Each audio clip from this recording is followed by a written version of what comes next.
Hi, on this episode of the Average Tabletop Gamers, we're going to be looking at Judge Dredd, The Cursed Earth.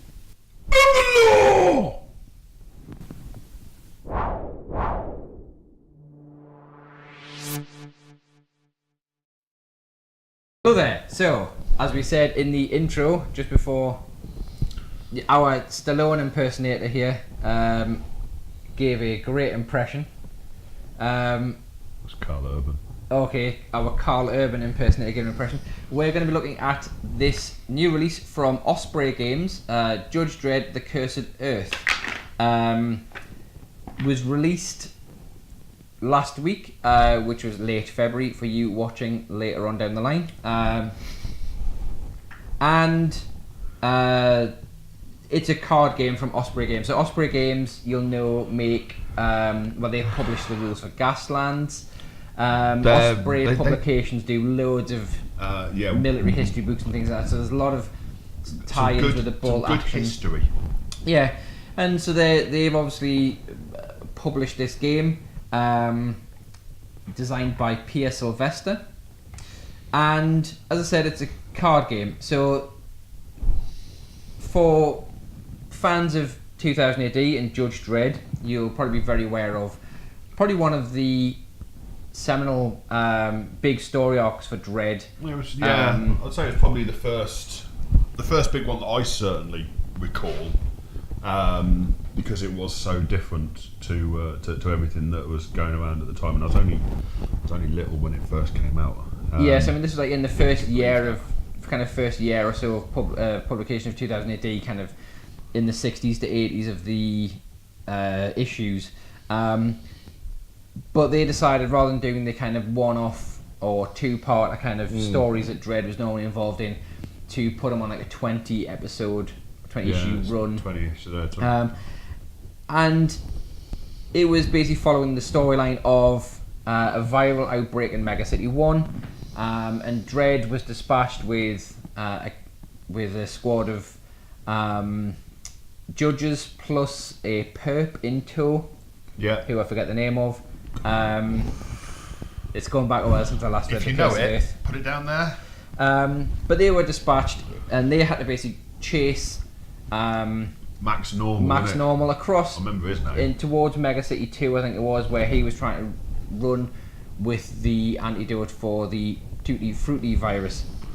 And obviously, all along the way, they ran into all the denizens of the Cursed Earth, which was like dinosaurs, such shenanigans, cultists. We had the Angel family, mutants. We had swamplands. We had volcanoes, and there was a gang. You said dinosaurs, didn't you? Yeah, dinosaurs. Yeah. And there was a criminal gang that they were basically fighting with all along the way. And essentially, that's what this game is going to be playing out. So it is a card game, so we'll just get the rule book and this little bit out of the way first, and you'll see that the cards are all quite nice, pretty large big cards, and there's a few different types of cards, so they're kind of, I don't even know what size card that is, but it's bigger than your average playing card, and the artwork is lovely. So the artwork is all by Rufus Dayglow and Dan Cornwell, I think it is. Rufus Dayglow is one of the greatest names for an artist. Yeah, Dan Cornwell and Rufus Dayglow do all the artwork for these cards. And so you'll see there's a number of event cards or encounter cards. And these are all the cards that are going to represent things that you're going to run into on your journey across the Cursed Earth. And then we have location cards, which are various different places across the Cursed Earth. That's how we'll do if we're going to do some of these. So this is like an encounter card. I was right first time. So you can see there we've got giant spider, and it's got ratings. It's got a number, at the bottom, which is important in the gameplay, and it's got some symbols at the top of the card, which I'll explain in a moment. We have locations, which are the locations across the Cursed Earth where we're going to be basically playing out these encounters. And we have, and we'll actually just get Dredd, we've got character cards. So there is Dredd himself. I just get a really nice shiny reflection. There we go. Is it two-sided? No, it's not two-sided. I did well there. So, yeah, the idea of the game is that depending on which variant you play, you're going to be trying to get to max normal before the perps do.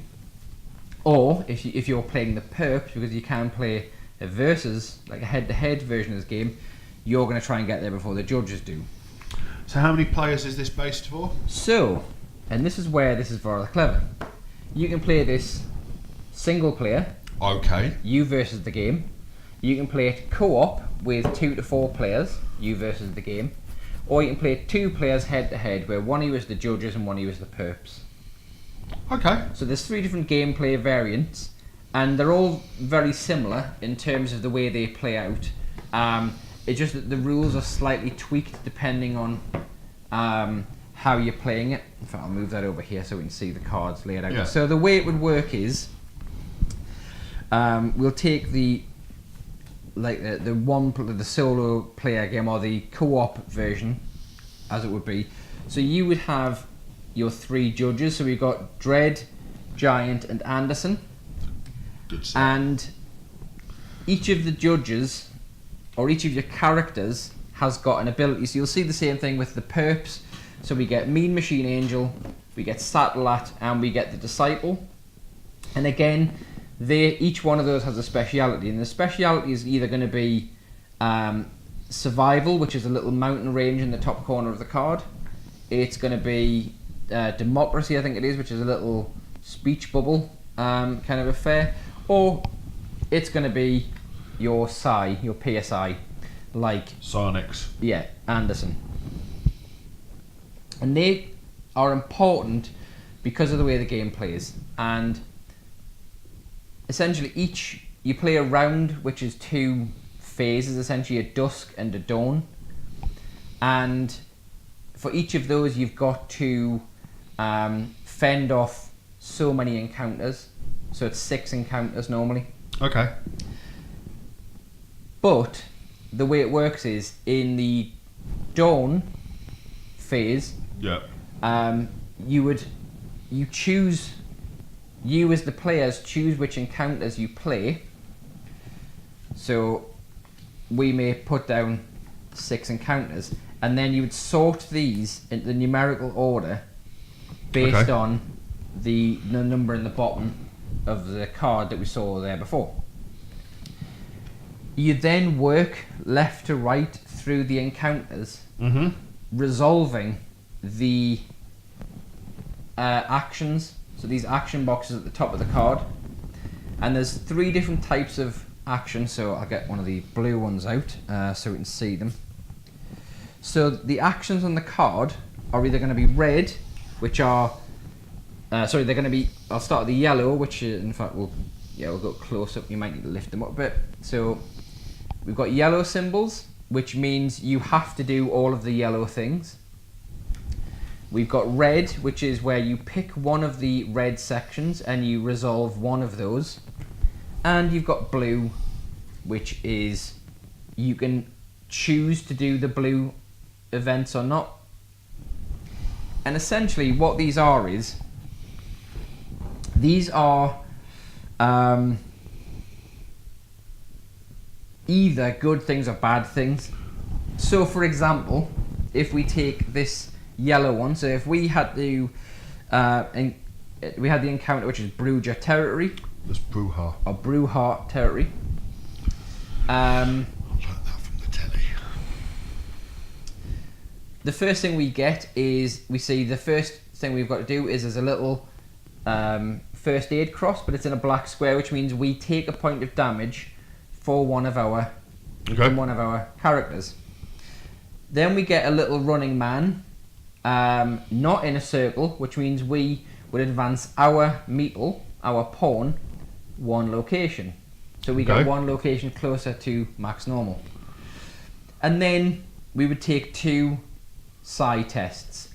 Now the PSI ones are slightly different, so I'll kind of explain in the democracy one first. So if you get one where it's one of the 3 symbols, Yep. so in this case here, democracy, you've got the choice to take 1 point of damage off your character who's got the democracy skill, Right. or 2 points of damage off any other character. Okay. Which means keeping your 3 judges alive, or Yeah. your 3 perps alive, is important. But then you get, then there's one here which is a little food can, which means you gain a ration. Right.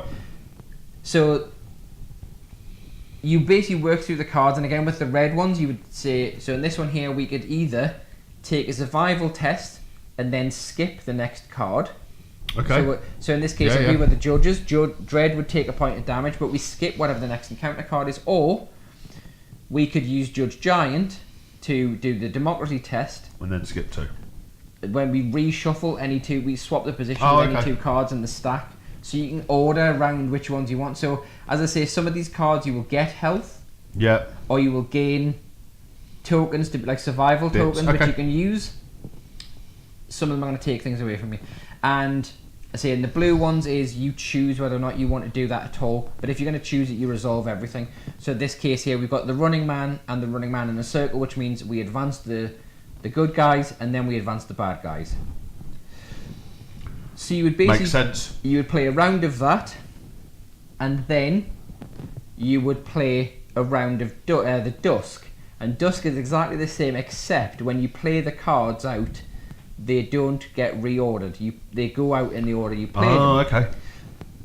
The thing here is in the co-op game, you don't get to discuss which cards you've got amongst you to which one you're going to play. Okay. So you've kind of got to trust each other that you know what you're doing and you've got a strategy. And as I say, you basically progress through the locations, and the locations have got special rules on them. So the Nebraska Fault says when you arrive at this location, you take a point of damage. Take a damage, yeah. Okay. Then you're also trying to balance your rations, because at the end of each phase you lose a ration. Yep. So there's lots of balancing and there's lots of strategy around which order you play out the cards, which choices you make on the cards, etc. So it's a game that looks relatively simple at first, at kind of first glance, but it looks like it's got a lot of tactic and a lot of kind of play-through tactic. It's kind of got we've played the co-op, or I've played the co-op version of this a few times through, and we've started getting into the same kind of mindset you'd have if you were playing Pandemic. So you're kind of you're assessing, okay, on this card here, is it better for us to fight something and then take a point of damage, or actually we've still got Judge Dredd, so we'll use him to take a point of survival and then we'll advance the perp. What's best for us in the long run? Bearing in mind we can see what the next choices are going to be, the next cards are going to be, and there's a lot of that. It's a lot of strategy. Yeah, I think this is a game that Ian would be good at because his kind of... Because he can read up on the internet how to win? Yeah, okay. But no, because his kind of like card brain, his logic brain of hammering. Have we done that humanity test on him yet? Not yet, no. Okay. He probably would fail the Turing test. But he would. I think Ian would get a lot of like out of this in terms of looking at all the cards out in the head and going and plotting 6 moves in advance. Yeah. So the gameplay itself, I mean, we've played a few games. We haven't beat the game yet, but that just actually makes me think, do you know what? This is a good game. And we were playing on the rookie level. Yeah. And as I say, you can play it like solo. Mm-hmm. You can play it co-op, or you can play it head-to-head. And in the rulebook, it basically gives you the setup for each of those and how it's different. So it gives you the tweaks as to like what the psi rule is. So all the different tests and all the different rules associated are all with slightly those. changed depending on how you're playing the game, because obviously when you're playing it solo, you don't have that thing if you've got to kind of playing against somebody off which But actually the gameplay it took us 2-3 minutes to actually get into playing the game and know what we were doing, but then it seemed to take us ages to actually work out how to get into the game tactically, strategically. Yeah, fair. Because you'd go, okay, if I play this one now into this round, then that means we get to skip that one. Then the next card that goes down is actually a really good card that'll give you 4 health or whatever. Yeah. So gameplay wise, I thought this was great, and it's one that I would like to play a lot more. For a card game, it actually needs quite a bit of real estate in terms of your table size. Yeah. But it's very nice. It's very well themed. So even the little box that, if I just the little box that it gives you for the counters, the Justice Department field rations, is really nice. And you'll see all the counters are actually themed and styled in kind of classic 2000 AD artwork. So you got your meeples as you'd expect. But the ration tins, the little tin with the chicken leg on it and things like that, they look like classic kind of 2000 AD artwork. And then I say you've got your Chief Judge badge and you've got a Dusk Till Dawn flipper. So there is like a mechanic in there for, one of the players is the Chief Judge and they have the deciding say in things, in the way you're playing. So, as I say, this has literally just come out from Osprey. So how much, if I was to want to pick a copy of this up tomorrow, or even later today, so how many pounds would this set me back? £24.99 will get you a copy of this. And the only difference to the copy I've got here to what you would get is, because I got mine on a pre-order, thanks to the 2000 AD newsletter for informing me that the game was coming out, there was 3 promo cards that I got, and that's the only difference. But this is one of those games where I could see, they could easily do an expansion pack for this and put more encounters in, because there was so much in that Cursed Earth storyline. Oh, huge amounts. Or just in the Judge Dredd Cursed Earth. In the world. canon. Yeah, that they could add new encounters. And as I say, in the few games we played at this, we barely scratched the surface of the gameplay itself and the strategy. And I think it's going to be one of these games where it's a few minutes to learn, but hundreds of players to master it. Yeah. But as I say, just unless you're an android.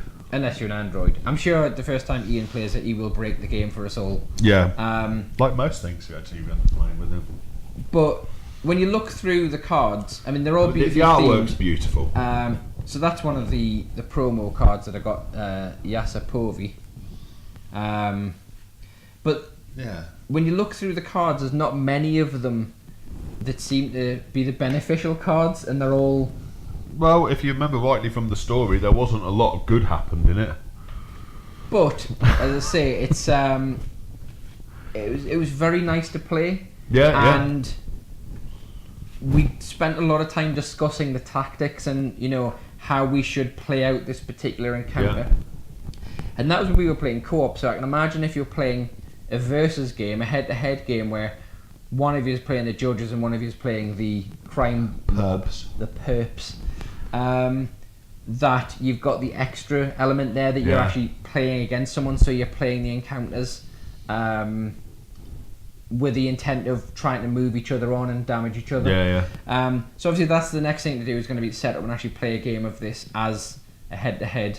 And again, Ian will come along and break that for us by working at the strategies. I mean, it's 25 quid. It doesn't look like a lot for 25 quid, to be perfectly honest. But as you say, in a pounds per minute kind of scale, I think there's a huge amount of gameplay in it, and I think it's got a huge, a really good life expectancy. I think the fact that, so if I paid 25 quid for this and it was just a pure co-op game, I would probably be, okay, this is good, but it's probably going to be played a couple of times and it'll go at the back of the shelf. The fact that they've actually gone to the lengths of putting in 3 modes of gameplay. They could have easily put out some different cards in a slightly different format and made a different game. Judge Dredd Cursed Earth solo. But the fact that they bundled the 3 different modes of gameplay means there's a lot more bang for the buck. Yeah, absolutely. Yeah, in I'd this say game. So in terms of pounds for fun, I think it's pretty good value. and again, just if you're a fan of the 2000 AD Judge Dredd artwork and things, I think it's nice beautiful. just for that. It's And lovely. It's beautifully themed, even so that the card backs with the Justice Department Yeah. eagle, and the location artwork and things like that. It's all really nice. So It's my first impressions, the first playthroughs, is I really like this game, and it will be one that I'll play a few more times easily in the next few weeks. It's something I'm certainly looking forward to having a game of. And especially the fact games, that, like I say, it's one of the games where I could play this solo just to try and, again, learn the game a bit more, learn the strategy a bit more. And so kind of for me, it's another example of the work that Rebellion are doing at the moment to kind of really push the brand. Yeah. Hopefully you'd have looked back and seen our Strontium Dog skirmish game review from a few episodes ago. Obviously this is coming out now. There's a new role-playing game that's just on its way very soon. There's another miniatures game that was announced just this week. So Rebellion I think they're really jumping on the idea and the bandwagon that there's more to comics than comics. Well, I think it's as well as there's a boom in the last few years. There's been a boom in tabletop gaming of all varieties. Yeah. And I think it's kind of in the Venn diagram of tabletop gamers and Judge Dredd or 2000 AD fans, there's a lot of crossover anyway. Yeah. And so it's a nice way to spread to those bits of the Venn diagram that aren't touched. So there'll be 2000 AD fans that would probably buy this game because of the artwork and then become tabletop gamers, and there'll be gamers who will see the game for what it is as a really good strategy game and will suddenly go, oh, that's really good, I'll go and buy the collected works of Brian Bolland, or I'm going to go and buy the Cursed Earth compendium or whatever. But yeah, great game, I love this, so I'm going to give it 2 Cursed Earth thumbs up. So am I. And see what I did there? That was a joke. We'll stick the reviews. But yeah, so I would urge you to say you can definitely buy from the Osprey website, and I'll put links below in the subject line. And just have a look at what Osprey do, other than just Dredd and Cursed Earth. Osprey have been around for a good few years. They've really supported the hobby really well, and I think they don't get as much love as perhaps they ought. Yeah, I mean, say the fact that Osprey have done it means that all the printing and that is perfect, because that's what they do. They're a publications company, really. Yeah. But yeah, so go check it out. Check out the links below. I'll link to where you can find out more about this game, where you can go and buy the game, and we'll link to the 2000 AD website if you've never read 2000 AD. Go check that out. Available digitally now. There we go. So even better for if you like consuming your comics digitally.